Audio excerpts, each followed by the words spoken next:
Hey y'all, how are you doing? I'm great. Thank you so much for asking. It's me, Kim, and I'm back for another video. It's been a minute since I've done a public video. We're hard behind the paywall. We are offensive and problematic and exuberant behind the paywall. That is where I spend most of my time. Speaking of, I am introducing something new for this live stream. If you are a paid subscriber of For Harriet, a For Harriet member, or if you're on the Patreon, I am going to put a link where at the end of my notes, my thoughts, we will have a little community conversation. You can be camera on or camera off, but you can join the public discussion via the link. I put something up earlier, but I just realized y'all were not understanding that was a link to come on during the stream and we can have that conversation. Again, that's for Harriet patrons and YouTube members. And when we're about halfway through, that link will be up. So if you have thoughts about this, first of all, I always say that I have the smartest, most thoughtful, and well-read digital community. So y'all always have resources. Y'all always have insights. So we will do that. How long is it going to be? I don't know. 30 minutes, 45 minutes? Y'all know I talk a long time, but I'll let you guys know. We're here to talk about age gaps, all right? And so to begin, I wanted to start by sharing some tweets that I found concerning. Okay, here we go.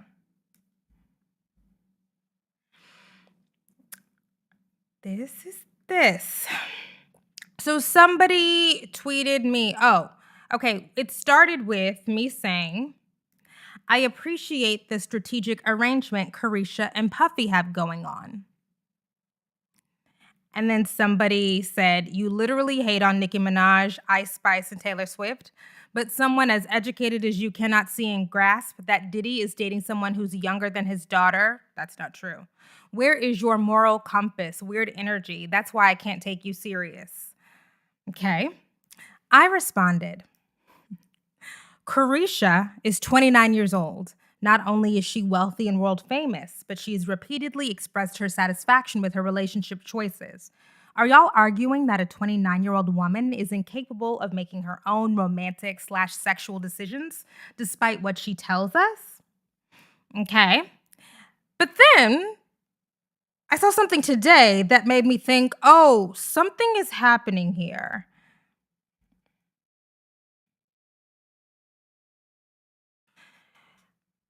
They wrote, we need to talk about how age gaps like this are legal. Actually, let's just do this.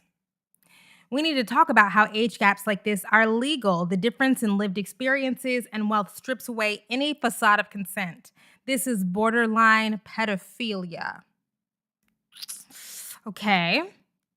So this is Al Pacino and the mother of his child. She is 29 years old. This is an image of Robert De Niro and his partner. She's 45 years old. Okay, further down the thread, he said, this person, I don't know their gender, he's 48 and she's 19. Why do people feel the need to defend this? I want to underscore that 19 and 29, a significant gap, and there's an even greater gap between 19 and 45. Okay. They went on to say, please remember, the normalization of age gaps that span decades leads to stuff like the Epstein case. Rich old men seeking sexual favors from young girls is a recipe for coercion and abuse. Next tweet, 20-year-old with 17-year-old accepted as pedo by all. 80-year-old with 25-year-old, how dare you call it borderline pedophilia? It's fine as long as it crosses the arbitrarily defined current age of consent. Rich celebrities have had a very clean record regarding abuse of women.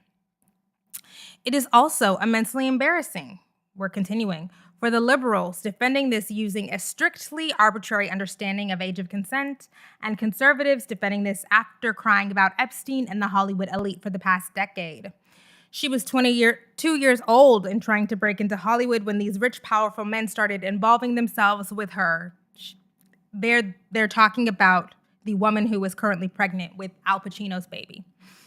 This included a literal pedo, Mick Jagger, and his circle, Eastwood Pacino. Please do better instead of defending this or trying to roast me. Why are you okay with this age gap? We have a picture of a baby. How do you look at this and not get filled with immense rage? Um, mm,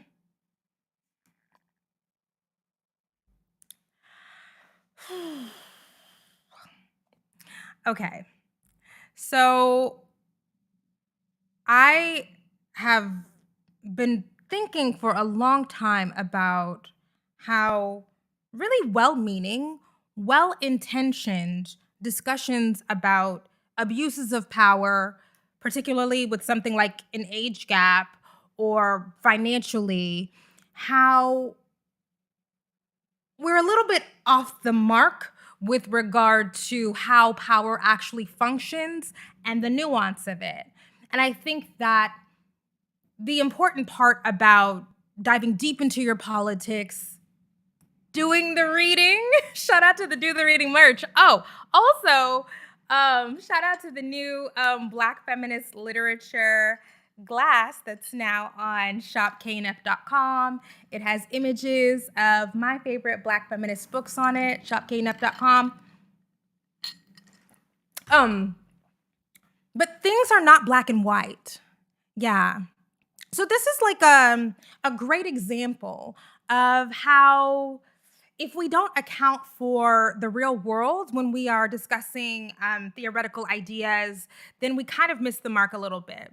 And I wanted to really dive deep into this discussion, not because like I'm so pro old ass men getting with women in their 20s, 30s, 40s, but actually this is a great starting point, a great jumping off point for us to dive deep into the nuances, the complexities, the layers of power, you know? And so, because I am a Black feminist, the theoretical framework that I'm working from is obviously going to be intersectionality.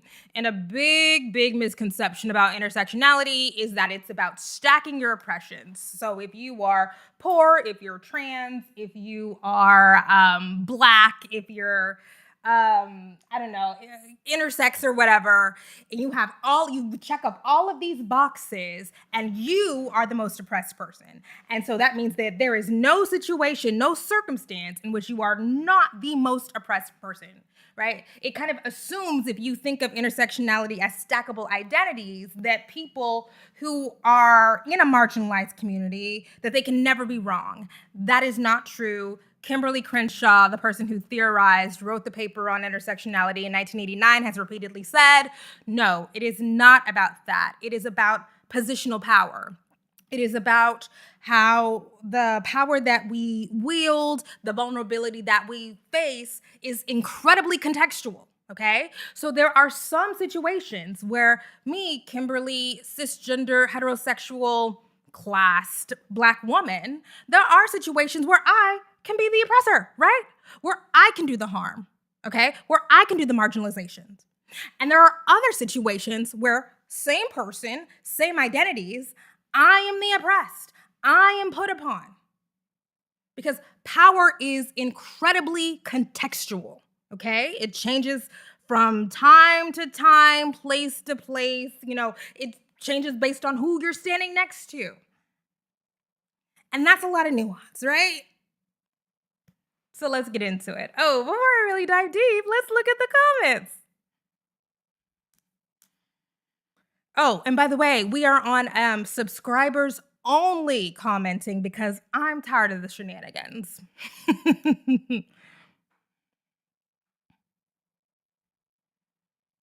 I never dated anyone who was even 2 weeks younger than me. But then along came my partner who likes older women, is 10 years younger than me. He's 28 and I'm 38. Wadana, I'm not too concerned with the age gaps between two grown people. If a 28 plus person wants to date a person 10 plus older and everyone is happy, then live and let live. And one more.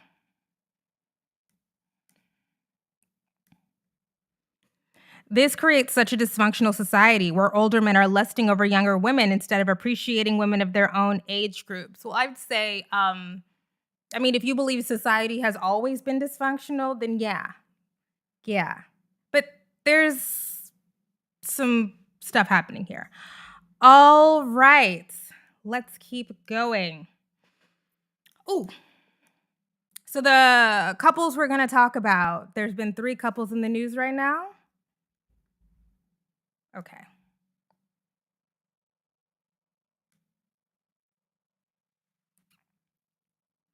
Yeah, here we have Robert De Niro and his partner Tiffany Chin.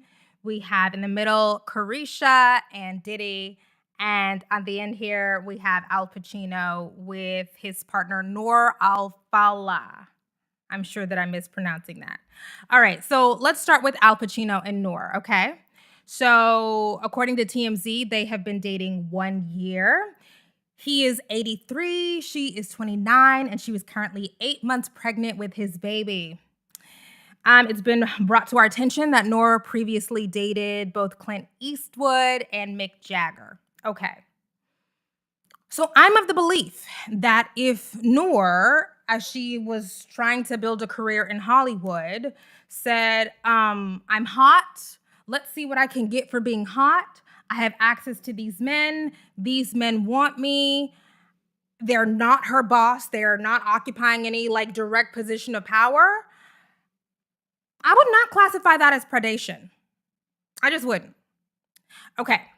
Next, we can talk about Diddy and Carisha. Of course, we know them because they are always out and about, They just released some new song or video together. Girl, I don't watch because I don't really care. I do watch Carisha Please, though, on the Revolt Network. He is 53 and she is 29, okay? And I totally stand by my initial statement. They are using each other, okay? This is a mutually beneficial relationship. Diddy wants to feel young, wants to be relevant, is a known user of anybody he has access to.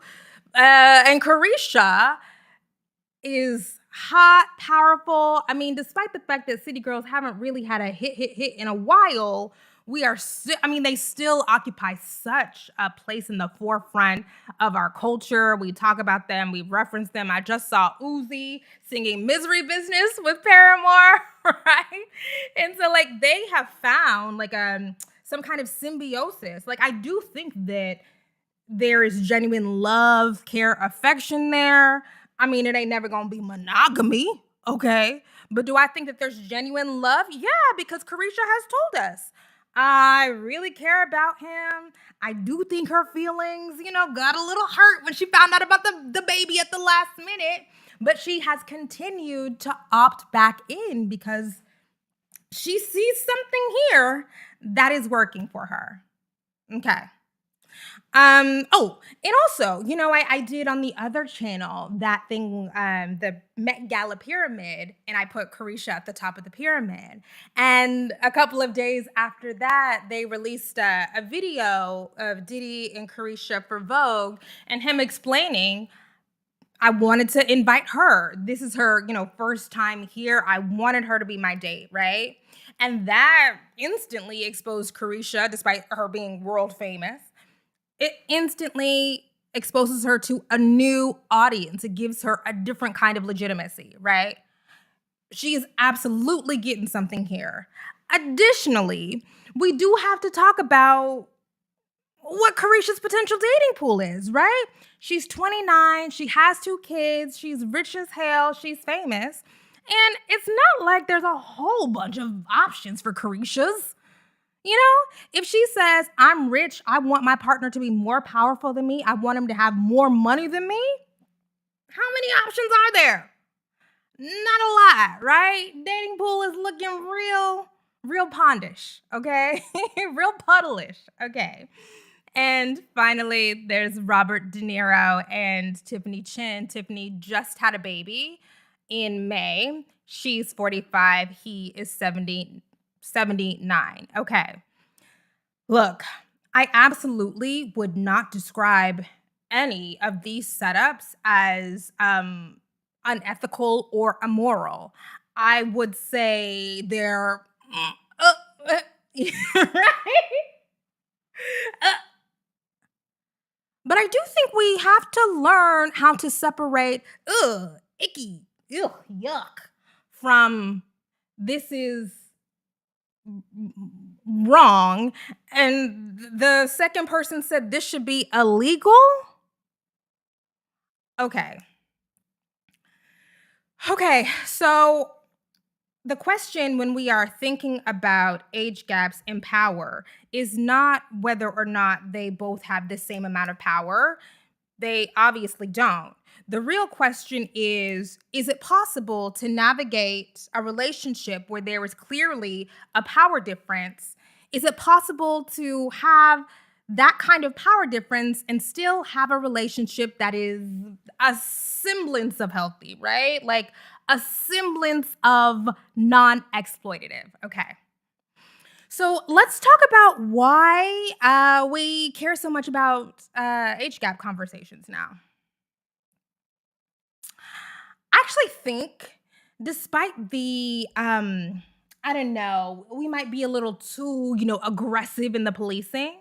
I actually think that the cultural turn away from just accepting that old ass men desire, fuck, date, pursue teenagers, right? Women who are barely legal. I think that it's good that that is being stigmatized. I do. Right?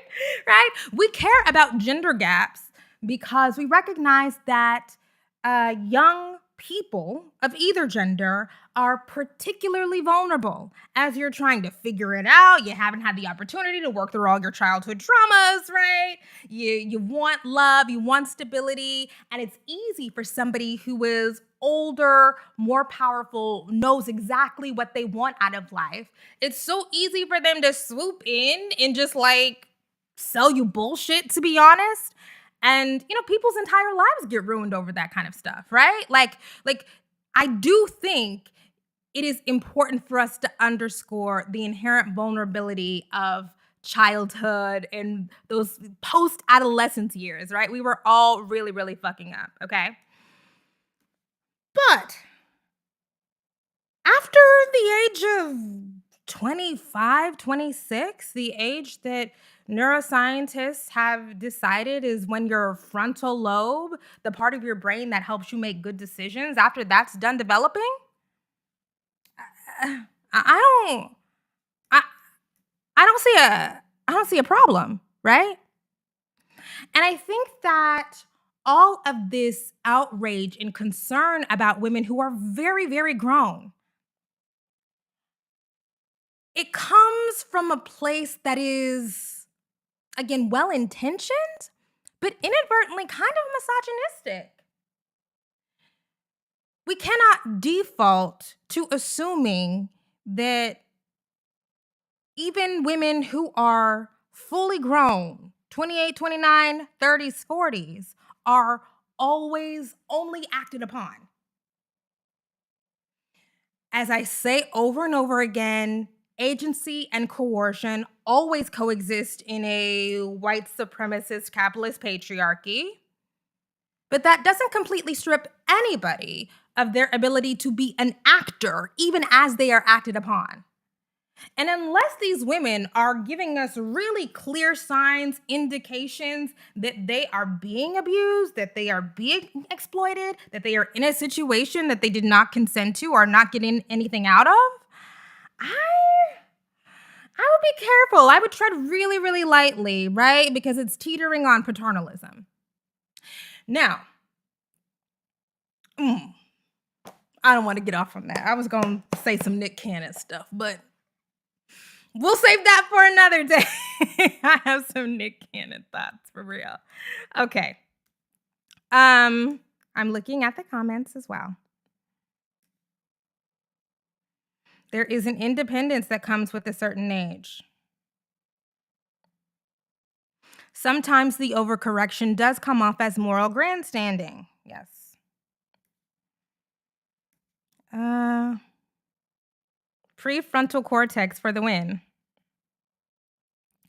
Is it me or are people more judgmental than they normally are on the internet? Like, not just normal hating, but I feel like people these days really want to morally justify their. Ooh, ooh. Now that is an interest. Ooh, wait a second. Wait a second. I'm sorry, I gotta write this down. We're gonna return to it. That's an interesting thought. Moral justifications for hating. Yeah. Yeah. But isn't that a byproduct of Gen Z coming of age in a time where these social justice conversations are ubiquitous? I just, we're gonna have a really good conversation about the color purple soon.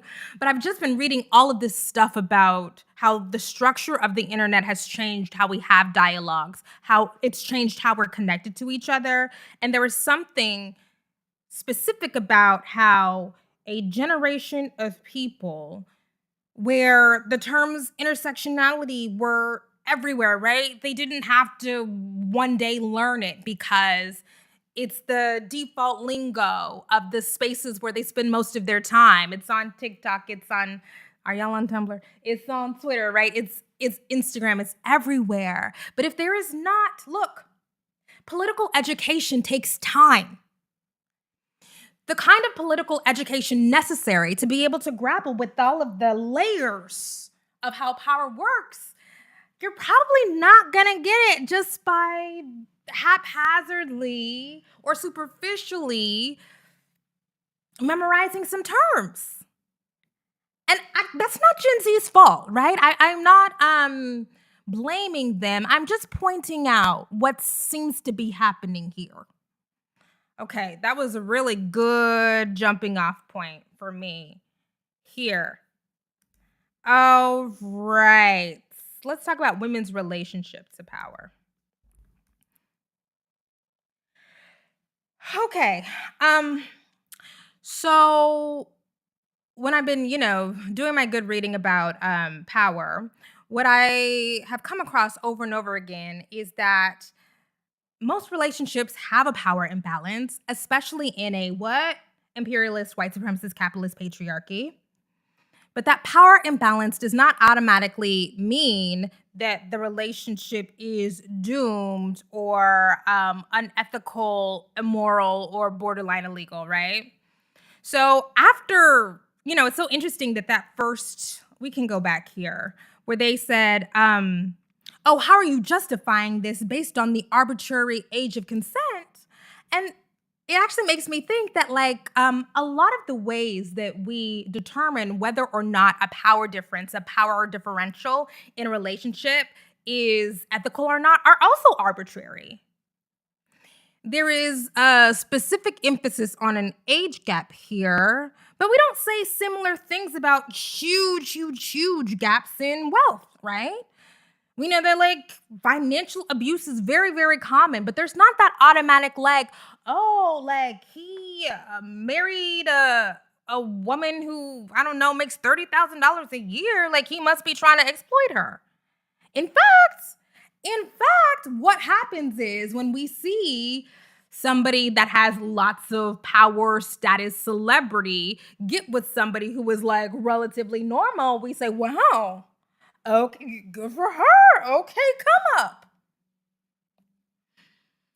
Okay. So, what's acceptable? Where do we draw the line? There's something else that I thought of when I was working through these ideas. If we're assuming that all extreme power differences in romantic relationship are inevitably exploitative, can interracial couples really have an ethical balance of power? Okay. So, the reason again why I am not particularly annoyed by any of this is because most relationships are transactional, right? Meaning there is an exchange. For women, we know beauty and youth are commodities that they exchange for status, money, security, celebrity, etc. And by the way, I have to say this because this has really been bothering me for a long time.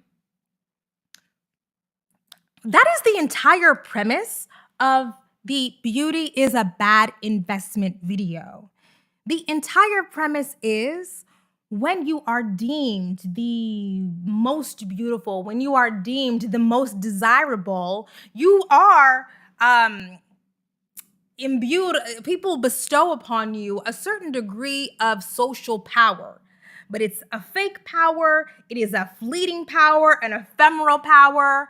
And so, yeah, use it while you got it, but you certainly should not base your entire life, build your life upon the expectation that that power is going to last. That's why it's a bad investment. Oh, it has troubled me for all these years to see people who I know aren't really engaging with the ideas. I just put this up on Instagram. People don't really engage with ideas, they just pretend to engage with ideas. And that is a central idea in my canon that people have just pretended to engage with. If you are a woman and you are building your life around the bad currency, right? Meaning, as soon as you have it, it's fleeting, right? It's depreciating. If you're building your life around the bad currency of beauty or desirability, you're making a mistake. You're investing in the wrong things. There are long-term returns are not going to see you through. We see it again and again and again. I'm glad we could get that cleared up. Okay. I'm glad we could work through that. Okay. So we see over and over again, look, those shearer clips, the sprinkle clips have been going viral. We've been hearing for years about, the city girls, act up, you can get snatched up. I don't know, I'm old. Honestly, what do I be listening to in my home? Destiny's Child. I don't know what the kids listening to. But yes, the sprinkle Shira 7, the hypergamy girls, the city girls, what they are acknowledging in their worldview is that a man of higher status, higher celebrity, higher socioeconomic power, that's not a predator, that's an opportunity, right? And because you recognize that imbalance presents an opportunity for you to come up, you go after it. I don't see the problem. Right? Like, I don't. Now, despite the fact that if you pursue somebody of significantly higher status, wealth, power, you do become vulnerable. You are consenting to that dynamic. Okay. And speaking about this, I wanted to bring up I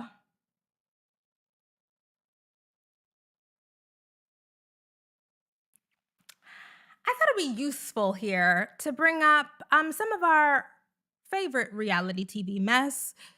This is Portia Guabadia on the left, and on the right is the former Mrs. Guabadia. Her name is Fallon. Okay. So, when I talk about the level of vulnerability that inherently comes with consenting to a very, very unequal power dynamic, I think that this is a good representation. Okay, so do y'all watch Real Housewives of Atlanta? Fallon, a couple of seasons ago, was just like a guest. Maybe she was trying out, halfway peach, halfway not. She invited all of the cast members over to her house for a swim party. And there at her house was her husband, Simon. They lived this incredibly lavish life, huge home, beautiful pool. She has everything. She had kids. He was gladly taking care of everything. The big drama was that shortly after that season wrapped, it came out that now Portia is with Simon, and Fallon and Simon are split. And then Fallon comes out about the betrayal and the unfairness. Now looking back, oh, I don't know, someone's a little fishy about that story. But it was the fact that her husband, Simon, who was responsible for providing this incredibly lavish life, can wake up one day and say, oh, I know you're my third or fourth wife. I want another one. So you and your children have to get out. And I'm going to get with this other person that I think, find to be more desirable in whatever way, more convenient, more peaceful in whatever way. You figure your shit out, and we're just going to get this next person in here to enjoy this incredible lifestyle. That's the vulnerability. The vulnerability is you are consenting to be subject to the whims of whatever man you've decided to build your life around. Now, that's why I still say making your money is still undefeated. I always believe it. I'm writing in my Making Your Own Money is still undefeated merch right now, shopknf.com, because who wants to live like that? Not me. But some people do, right? And I know, right? The big thing is like, well, Cam, you have to make your own money. You're right. It's a good life. What we also see with Fallon as somebody who is used to building her life around the men who will support her is literally this week there is a new clip out of her 23-year-old. No, that ain't right. That ain't right. Because Fallon is 33, Simon is 58, Portia is 41, Simon is 58. So, 34, because we're the same age. And she is just had a baby with a 23-year-old. Yuck. I can say that for sure. Cause but it came out, they're on some new reality show because they don't have skills. And he is lamenting the fact that Fallon expects him at 23 years old to shoulder all of the financial burdens of their household. Now, I do think that is the kind of learned helplessness that you fall into if you are used to having somebody kind of come in and, pay for everything, foot every bill. I think it is so crazy and so unreasonable. But that's the thing. I just, it seems exhausting trying to spend all of your time staying in somebody's good graces so you can have a place to live. But if y'all want to pursue that, you can. Or it can be like Carisha, right? Like Carisha's young, beautiful, successful. She could opt out whenever she wants. This is just giving her the greatest returns at the moment. Okay. Let's move on to agency and coercion. Okay. It does not help women to say that if a power balance exists, even a large one, that women are necessarily victims. No. And I do think, especially in that second set of tweets, I do think that it is concerning that people so easily adopt a victim perpetrator model with regard to their discussions about unequal power dynamics. Because that's not usually, it's way fuzzier than that when it comes to love and sex and romance, right? And I also think that as progressive as this person may believe that they are, defaulting to this should be illegal, meaning people who transgress this boundary, people who violate this rule, who violate this norm should be prosecuted and incarcerated. That's not very very progressive, right? Like it is literally replicating, right? The systems, the ideals of carcerality. And we default to that because we don't really think through, know, experience, embrace other ways of knowing. But it doesn't have to be like that. Okay. So people of sound mind and body can opt to participate in this exchange, right?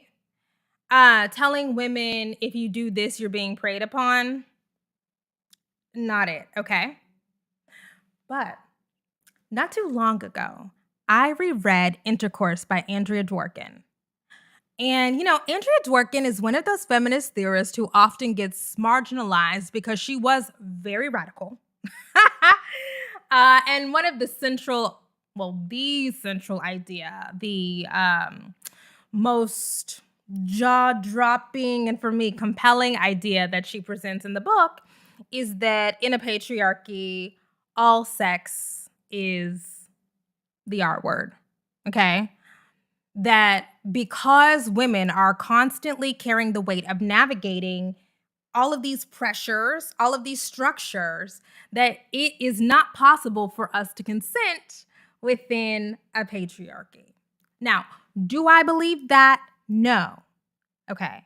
But if most sexually active women do not express satisfaction with their sex lives, if most sexually active women are saying that they are not having orgasms, that they are not enjoying the sexual time, that they are not getting pleased, that their partner does not have an adequate knowledge, understanding of their body and what, gets them off.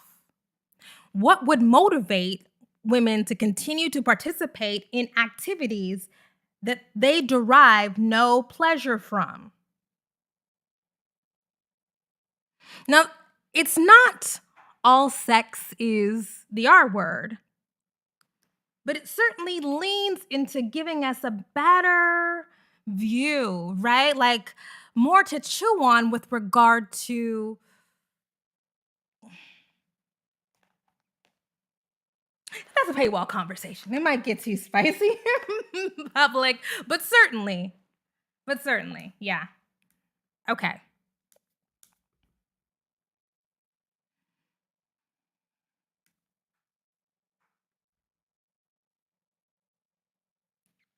I think those numbers are even underrated. The orgasm gap is likely higher globally. Mm-hmm.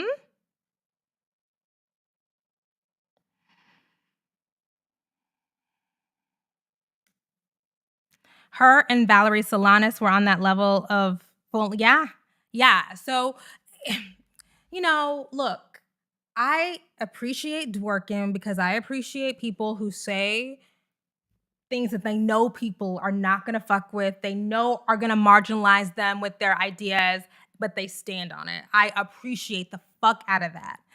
And yes, sometimes radical ideas do force us to be like, huh, what's this thing that I'm feeling? Yeah. Even if you're not on board, I think it's always useful to engage with the radicals. All right. Where are we? Keep going. Okay. So, I have a really good, interesting example here about a huge age gap that I'm not sure most people would describe as even remotely predatory. I don't know. Y'all are progressive. Let's see.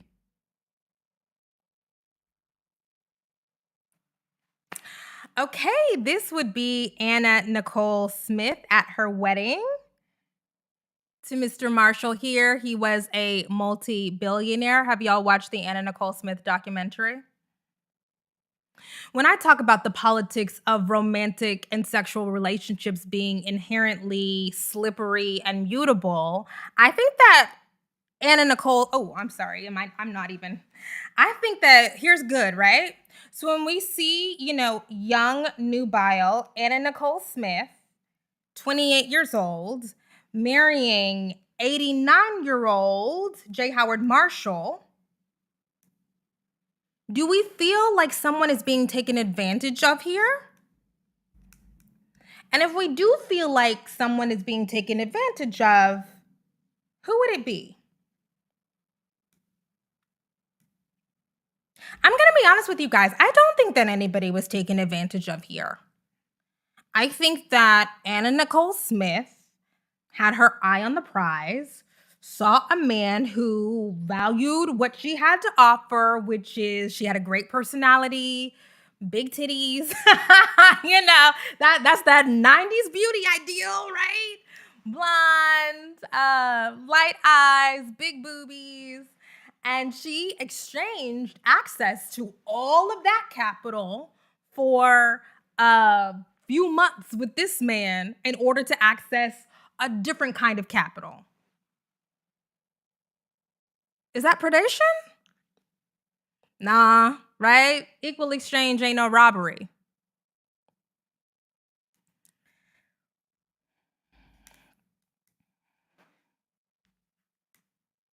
Okay. We as feminists argue for about sexual autonomy, especially for women, and then snatch said autonomy away from those same women when we disagree with their decisions. We need a whole stream on the implications of the orgasm. Yeah, that's interesting. Yeah, the OG. They should run her checks. I listened to the You're Wrong About podcast. I'm from Hollywood, Florida. Yes. Unfortunately, his family that man was a billionaire. I can't feel she took advantage of him. Okay. So I love this moment, okay? I love talking about things like this because no, I don't think anybody was preyed upon here. I think both parties in the moment got exactly what they were desiring. Unfortunately, Anna didn't get the promise to get half the fortune on paper. So there was a lengthy legal battle that she ultimately lost. But, if she had, made it to the lawyer, right? Like if she had just gotten the notary, it would have been a different story probably for her and unfortunately the rest of her life. But yeah, it's strategic maneuvering.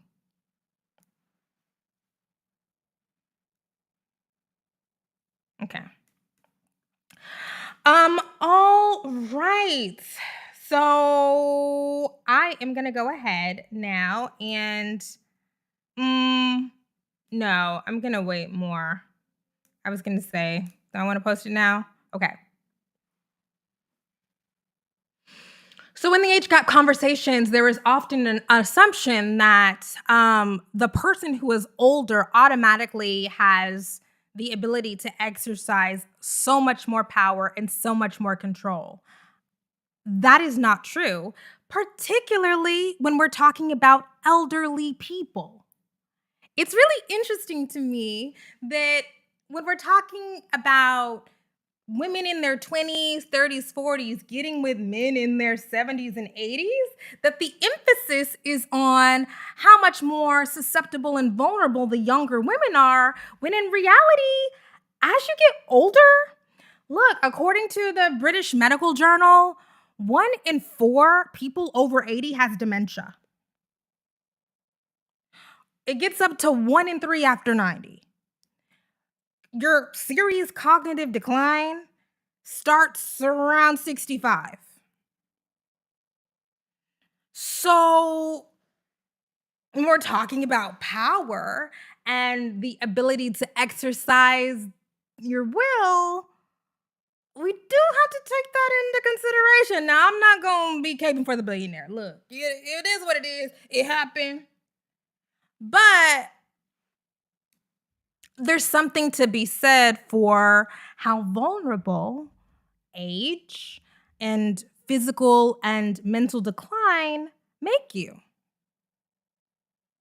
Okay.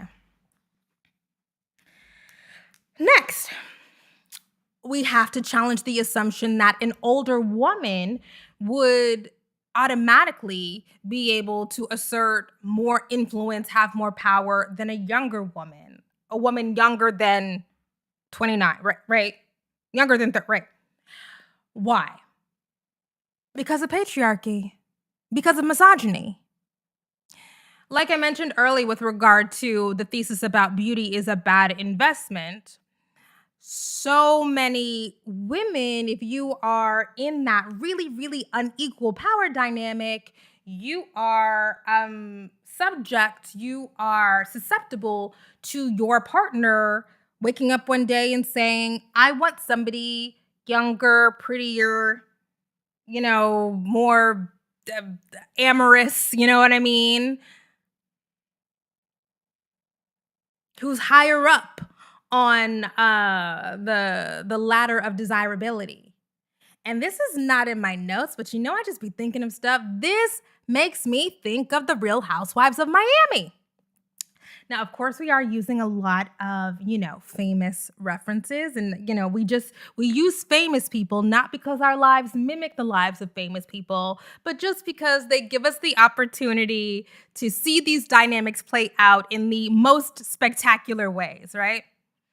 But it makes me think of Real Housewives of Miami when Lisa thought that she had a great marriage.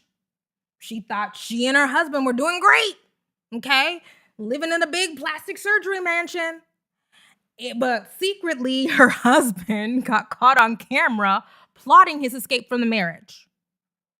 Her husband had, over the course of months, been figuring out how he was going to move Lisa and her children out of the big plastic surgery mansion and move the younger, more beautiful woman in.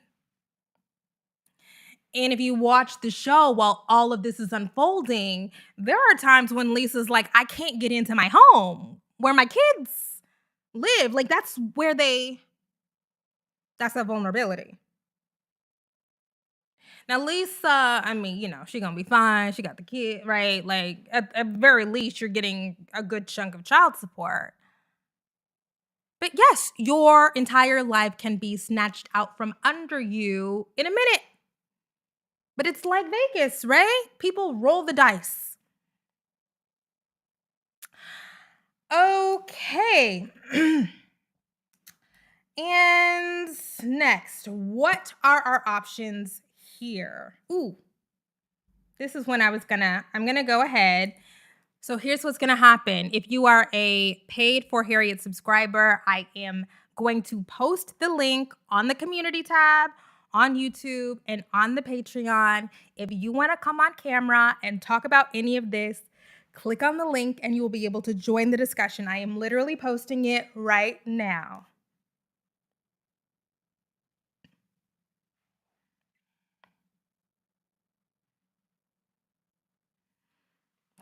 Right, like the vulnerability is more likely the old person, but they're happy to have a young thing in their bed regardless.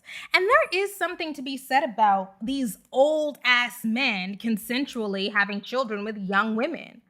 It is absolutely a last grasp, reach at mortality. If you are late 70s, 80s, late 80s, how can you, if you have patriarchal power, financial power, how can you try to reclaim some of that youthfulness, reclaim some of that vitality? You do it through the women that you can bring into your world. Okay, let me go ahead and post this. I'm posting it now, you guys. Okay, and on the YouTube. So go on patreon.com/for Harriet if you want to join. And if you're a member, I will add it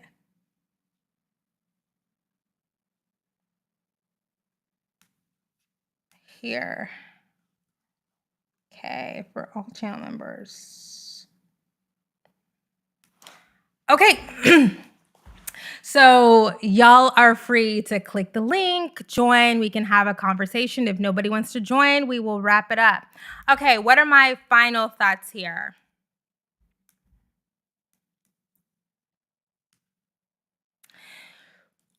There are no solutions. No, truly, truly. After doing my good reading this week, I really came to the conclusion that the solution to the problem of young women who are viewed as beautiful, who have youth as a currency, who have access to desirability, they are going to want to exchange those commodities for tangible commodities and older men, because beauty is a commodity for women and women are commodities for men. They're gonna want to get that. And the only solution to that is to abolish heterosexuality.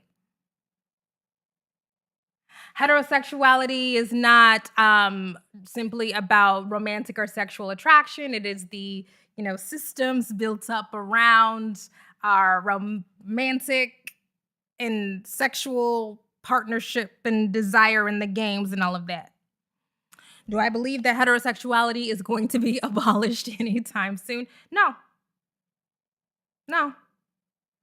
You're not gonna be able to tell young, beautiful women don't value money. You're not gonna be able to tell old men who have the means don't value beauty. Yeah. But furthermore, paternalism is counterproductive in these conversations because it plays into the illogical woman archetype, right? Infantilizing women who are 28, 29, in their 30s and their 40s, as if they are not making very, very logical, often strategic choices about how best to secure the most security, the most financial stability, safety for themselves and their children, right? That is a very logical choice. Diddy and Carisha together, do I think that Carisha is being a dummy because she's, head over heel for Diddy's penis or whatever? No. No. I think Carisha understands all of the stuff that comes with it, and she has done a hell of a good job of making the most out of all of the stuff that comes with being attached to Diddy. Is that patriarchy? Yes. Yes, it is. Yes. Mhm. Is that the way that I am choosing to navigate my life? No, because I don't think that that optimizes for real happiness and security. I think it optimizes for the illusion of security, and I want something different. But I'm just at a point where get it how you live. You know, don't be getting with fucking 22-year-olds. I just heard that Leonardo DiCaprio has recently been spotted out with a 28-year-old. Fine. You know what I mean? As long as we can get it out of the teens and out of, the 2021s, right? Like, let's move on. Okay.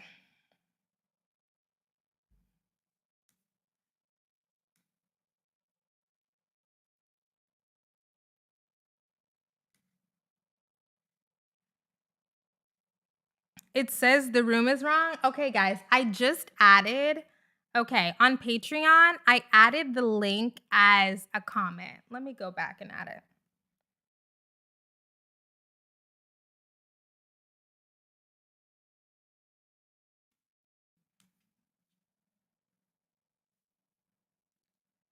Okay, wait. Invite guests. Oh, okay. Okay. New one. Post. A new one. Okay. The new link has been posted. J-Lo's ex is married to a 23-year-old who's expecting two. Yeah. Yeah, Mark Anthony is, you know. Okay, I just added a new one in the comments. If podcast men can tell women we're nothing without men, how can they also be mad at women who seek those rich men? Other than the fact that the bros are not personally rich. That is the foundational hypocrisy, right? It's the tension there. You can't be mad at women to optimize for somebody who's gonna give them the easiest life. That's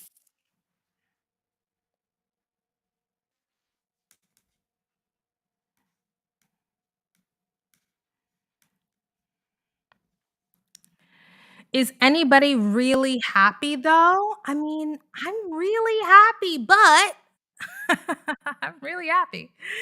But like, I really love my partner. You know what I mean? Like we really love each other. Like I genuinely try to navigate in my romantic life, embrace an ethic of mutuality, right? Like both working, both sharing, both growing together. Everybody puts in.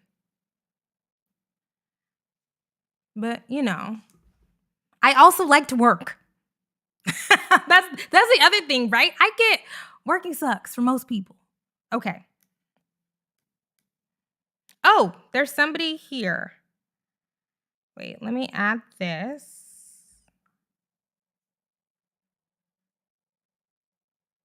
Hello.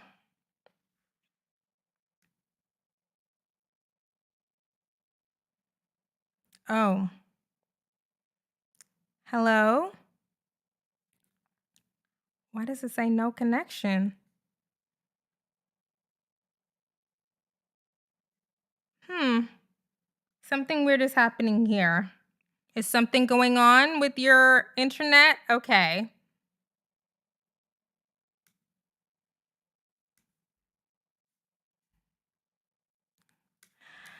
Tried it. We tried it. My 25 and my mother's about to be 46. I don't wanna date someone the same age as my mom. I mean, me neither, but lots of people do it.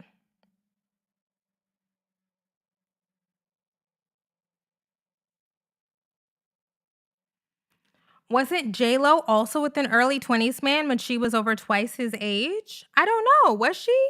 What was the name? Oh, okay, somebody's here. Hello. Hi. Can you hear me? Why can't I hear? Is it me? Chat, can you hear? Can Because you I hear? cannot hear. Wait, let's see. Totally could be me. Why can I not hear? This is crazy. Okay, wait. Here's what we're gonna do.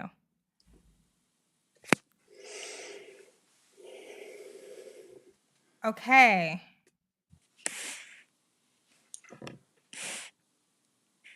Can you hear? I have this pulled up, so you just start speaking, and it's gonna be a delay, but I will hear it. Okay, go. Okay. Can you hear me now? Can you hear me speaking? Oh no, I don't hear it. What's going Oh my on? god. Why can't I hear it? Is it me? Wait, Do you want me to like this come is back? the part of the tech that I didn't work out. Fuck. Okay, I'm gonna do you. Oh, fuck. I fucked it up. Something has gone wrong here. Okay, wait. I can hear. Am I? We're figuring it out, you guys. Oh! Oh, 1 second, 1 second. I know what's happening.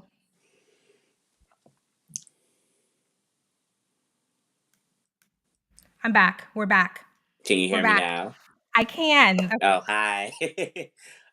Thanks for having this platform. I always love following you.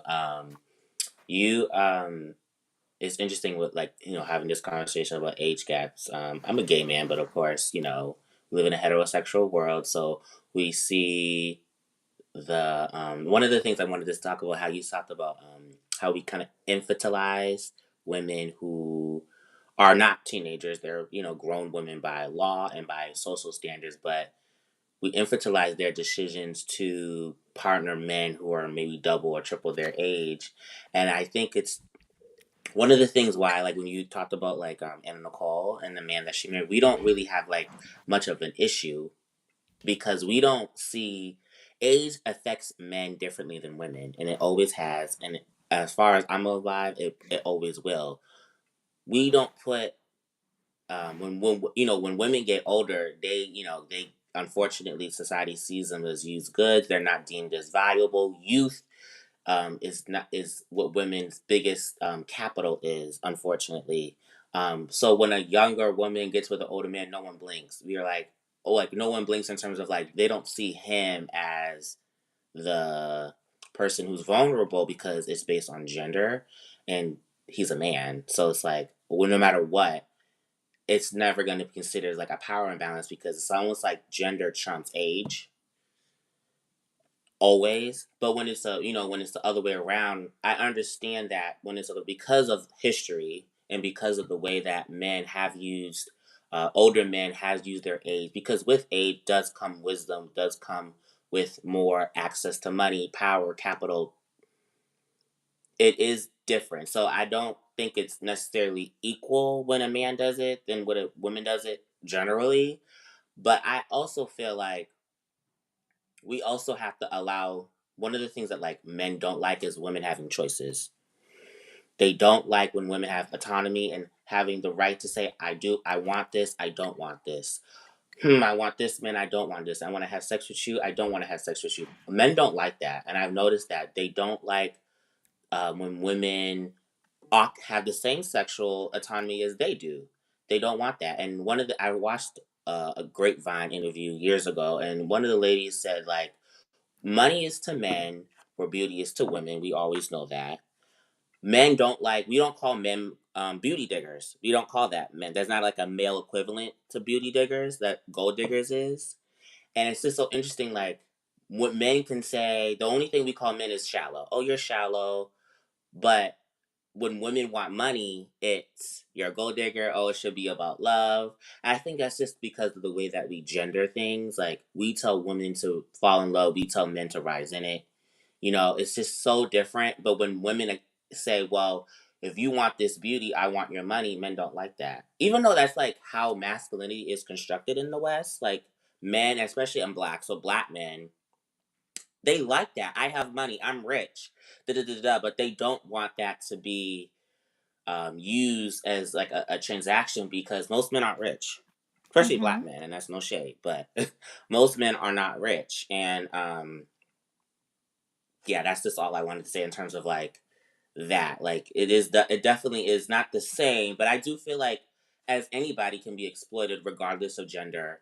But if we're talking about structural inequality, it's just different. And I Yeah. also feel like quickly that like the reaction to when an older woman is with a younger man to when an older man is with a younger woman is completely different. Like like I remember like a couple years ago, Madonna's was with like this 21-year old, and people were like, "Oh, it's only oh it's like it's people were kind of disgusted, like, oh, why would you want to be with an older woman? Where it's like when it's the reverse, it's like yes, it's a stigma attached to it, but most people don't. It doesn't really have an. I feel like it doesn't really have. Most people don't have an issue with it. It's like oh, another thing, another drop in the pan because we although we don't like it, we're used to it. And we also Mm-hmm. don't see women. We don't like when older women have kind of the same cachet as older men.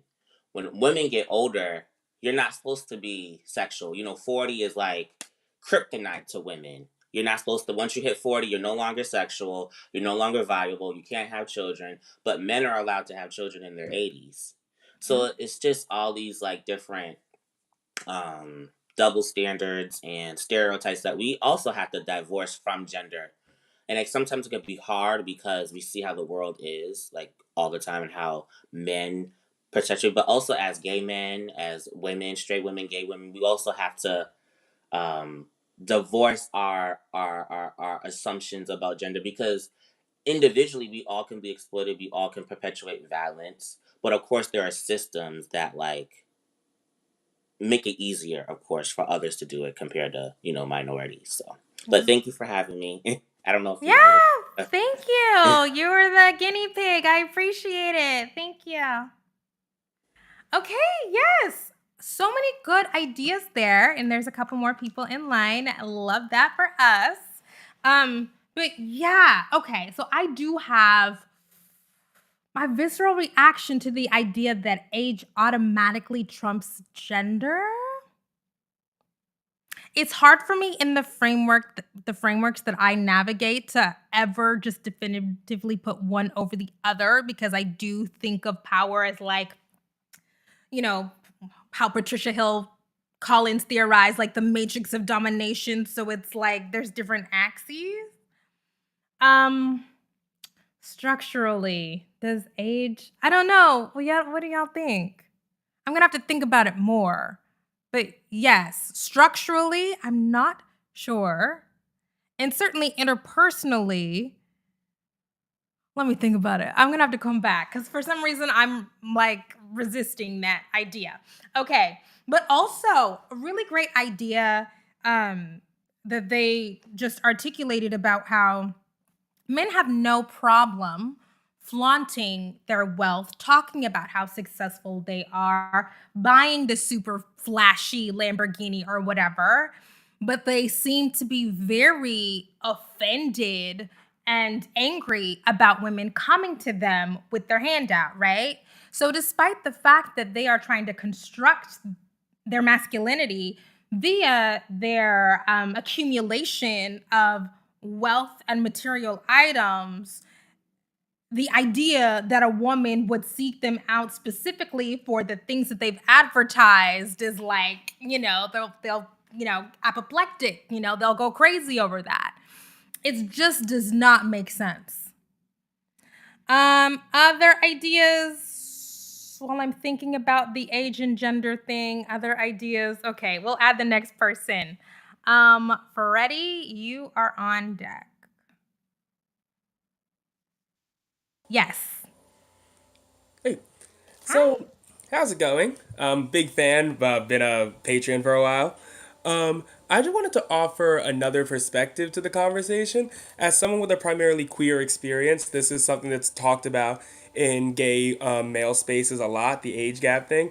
And I thought I could also throw in appearance as someone who does, or was my last few romantic partners have been people in their 40s, very clearly I'm in my 20s. I don't know if that's clear or not, but I'm a young one, so I have experience with age gap relationships. And one thing I do get the people's concern, especially with so many people who do get exploited, like it is very difficult to parse through like what can be exploitative on the outside, but like I always tell people, like, at the end of the day, I am an adult and I'm capable of making adult decisions. And it does feel kind of paternalistic when you're like, oh, that person must be preying on you because they're, or exploiting you just because, simply because there's an age difference, not understanding the actual dynamics that go on in the relationship, what you're getting out of it, what they're getting out of it. Like, it's true that the relationships have power dynamics, but I would believe that all relationships have power dynamics and that Yes. a power dynamic is not inherently a negative thing. Some Yeah. people are into power dynamic differences. Mhm. There's entire communities that revolve around consensually having power differentials in relationships, and people go as far as to try, draw up official contracts, um, talk about like what goes on in and out of their relationships. Right. So that was just one thing that was on my mind, and I do definitely agree with what the last person said, that there it can be under a patriarchal system definitely a gender differential there, because I do often not see as much visceral conversations when it is older women and older men, at least from my experience. Feel free to correct me if that's wrong, but I definitely feel like that predatory sense can be heightened from the fact that under patriarchy there are a lot of predatory men out there, and I Ooh. Sorry. Keep going. I just had a thought. Sorry. No, and I feel like that is also a major concern in like queer spaces. I know one conversation that happened on Twitter, gay Twitter, like 2 weeks ago was some famous what's that place called? British English football player talked about how when they came out at 21, they found the love of their life who DM'd them on Twitter, and they were a man in their 50s, I think. And so Mhm. that sparked the most recent thing of like, oh, it's so weird for someone that old to like message somebody who's that young in the thing. But like on the flip side, and I get this a lot, well, because talking about relations I've been in, like they also reciprocated and were interested and pursued. It's not like a high school like a high schooler being preyed upon and love bombed by an older person who is filling who could be filling a need in their life for something they're missing, or like grooming somebody. It's somebody who saw another adult and like sure, like youth is a commodity in this world. People associate youth with beauty, and there's other reasons people. But some people, like myself, like the maturity and the thing that comes with older people. Like I don't know, and so I don't really know where I was going with that. I just wanted to share Yeah, my no, experience and thoughts. that was a great contribution. Thank you so Yeah, much. thank you. Have a wonderful Oh, night. this Yeah, this is going great. I love this, you guys. Okay, so a couple of things here. Hmm. I think it's hard to avoid relationships are between two people, so they are going to have a unique character, a specific character, because it's unique to the interactions between those two people.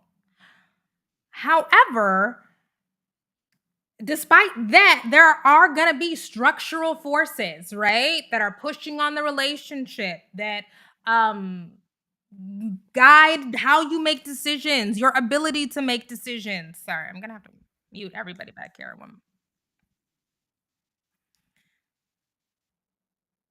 Oh, okay.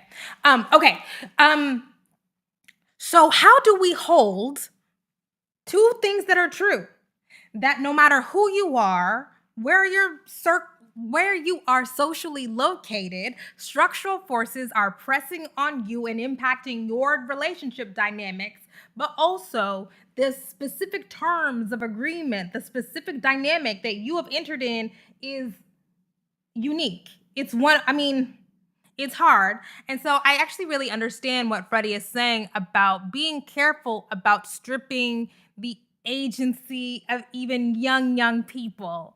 I know it's hard, right? Especially now that I'm in my auntie era and we're older women are looking back and like, oh, I should not have been dating that person when I was 21.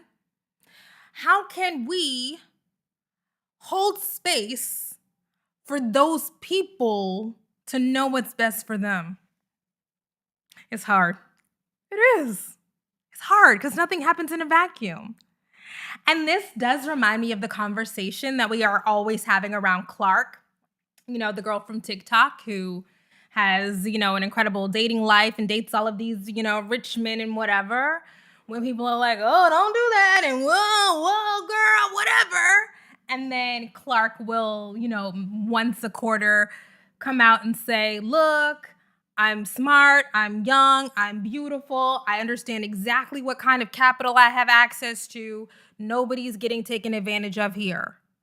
Who are we to not believe Clark when she tells us I'm good?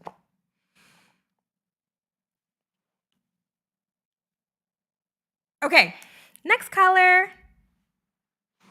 Hello.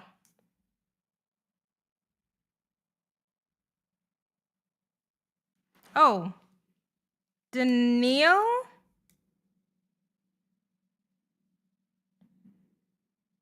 Okay, no connection. Okay, that's fine.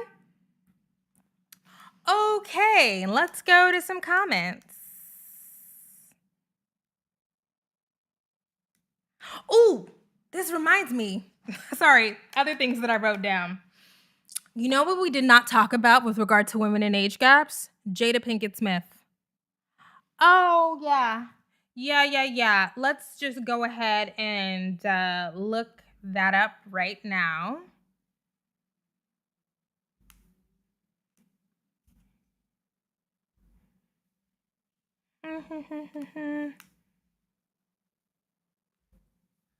Okay, because we remember Jada Pinkett Smith and August Alsina, their affair was exposed. It gave us new nomenclature for being messy as fuck, entanglement. And it did force us to have conversations about how women, older women, might engage in real predation on a younger male person, man. Yeah. So here is the timeline, right? Okay. June 18th, 2015, July 5th, 2015, Jada attends the Wireless Festival in London to support Jaden and Willow, who are both performing. There, the 43-year-old actress meets a 22-year-old August Alsina for the first time. The entanglement ensues. Okay. August 3rd, 2015, Will addresses rumors that he and Jada are headed toward divorce in a Facebook post where he refers to Jada as his queen. Jada takes to Twitter and simply says, "My king has spoken." My God. The monarchy remains intact. My king has spoken, girl. Okay, June 25th, 2017, Jada and August Alsina attend the BET Awards together. They seem cozy. Queen Latifah clearly knows something, so that's some years. It's some years. She looks great. She is looking good. Okay. While promoting her upcoming film Girls Trip, Jada goes on Watch What Happens Live and says that the craziest rumor she's ever heard about her and Will is that they're swingers. That's the craziest one, says Jada. It's content. And I'm like, yo, I wish. Careful what you wish for. December 21, 2017, Will posted a long emotional Instagram for his 20th wedding anniversary with Jada. Love is like gardening. I have learned to focus on helping you to blossom into what you want to be. Okay, let's get to the mess. Okay, 28th, August Alsina takes a seat. 2019, drops a music video to his remix to Kalani's Nanya. 2020, Jada takes to Twitter to announce the inevitable. There's some healing that needs to happen. Oh, I'm going to miss Red Table Talk, so I'm bringing myself to the Red Table. The internet goes wild. Okay. So 2020. Oh, do you remember those pandemic days? Oh, that was deep in the pandemic days when we didn't have shit else to talk about. So there's a 20-year age difference between Jada Pinkett Smith and August Alsina. There was a lot of conversation about he was a friend of Jaden's. That's not what that timeline says. I haven't heard Jaden say that, but in the orbit, right? In the young musician orbit, August Alsina has also had a lot of tragedy in his life. When he even came on Red Table Talk for the first time, he was talking about his battle with substance use disorder, right? Addiction. And so this is a very vulnerable, in more ways than one, person. Despite my love, care, and affection for Jada Pinkett Smith, it is very easy for me to say that her engaging in that entanglement was inappropriate. There's big wealth gap, big power gap, big mental health gap. Not right. I also think about the president of France. I know his last name is Macron, but what is his first name? The president of France. Wife, Emmanuel. Jesus. Okay, so Emmanuel is 45 and his wife is 70. And they met because she was his teacher. That's fucking weird. But I don't know, 30 years later or whatever, they're still going strong. So, okay.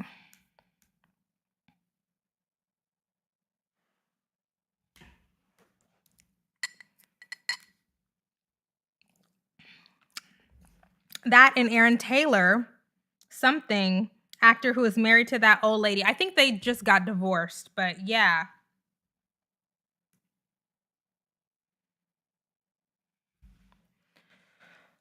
For the first 3 months of my relationship, I openly contemplated to my partner whether or not I should continue to see him because he was so much younger than me.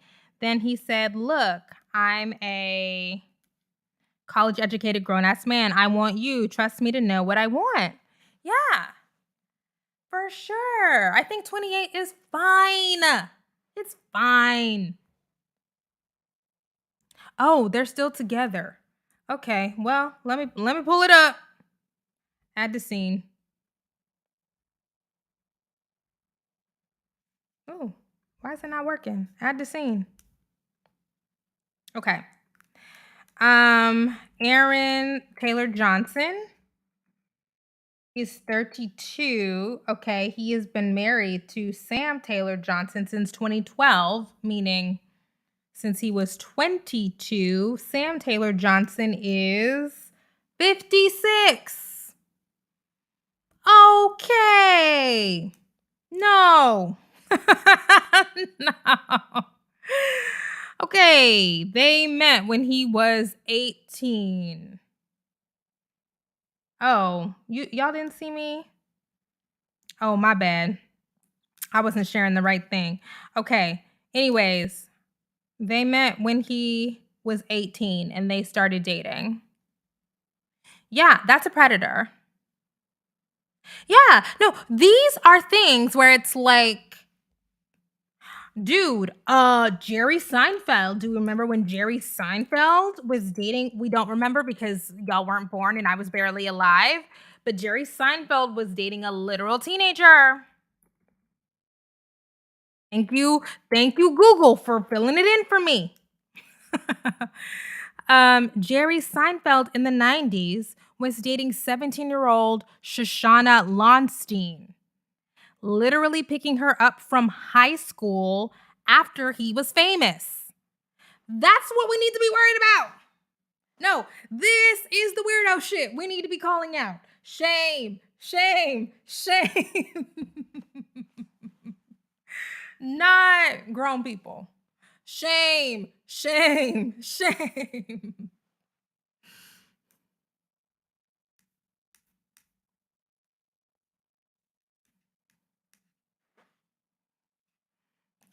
Okay, Celine Dion.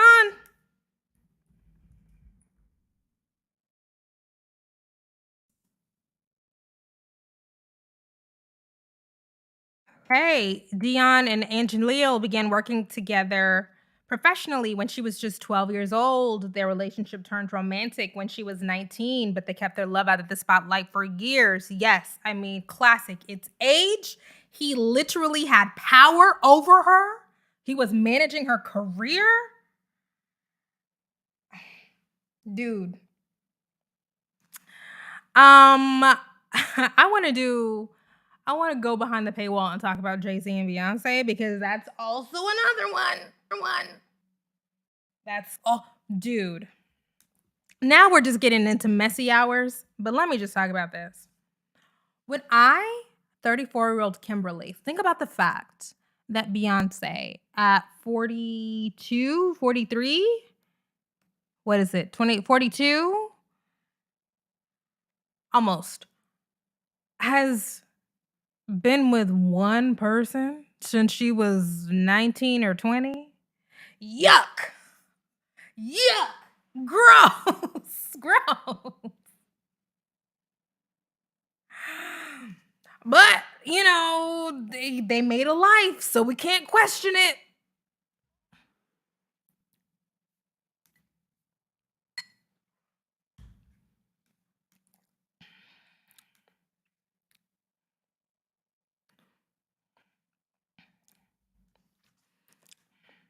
I also think community is so important in these conversations. Having people care about the young person engaging with an older person can help. A lot of times it seems like this younger person is navigating this alone and so subsumed with the older person, for sure, for sure. I it's it's a balance, right? Because definitely, like, literally nobody could tell me shit when I was 20, 21, 22, 23, making bad decisions. Like, you couldn't. But also, they tried. And so I actually think that, like, the care work starts way before the bad decision happens, right? Like, letting people know that, like, they're, valuable and cared for. And I feel like a lot of us, we use our romantic and sexual relationships to meet our emotional needs. And ideally, if everybody is getting all of their emotional needs taken care of in community, in the home, hopefully when they venture out into pursuing romantic and sexual relationships, they can be on good ground, right? Hopefully.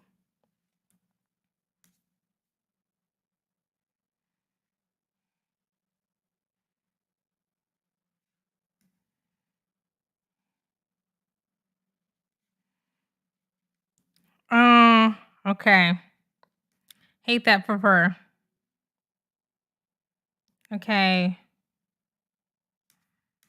What else?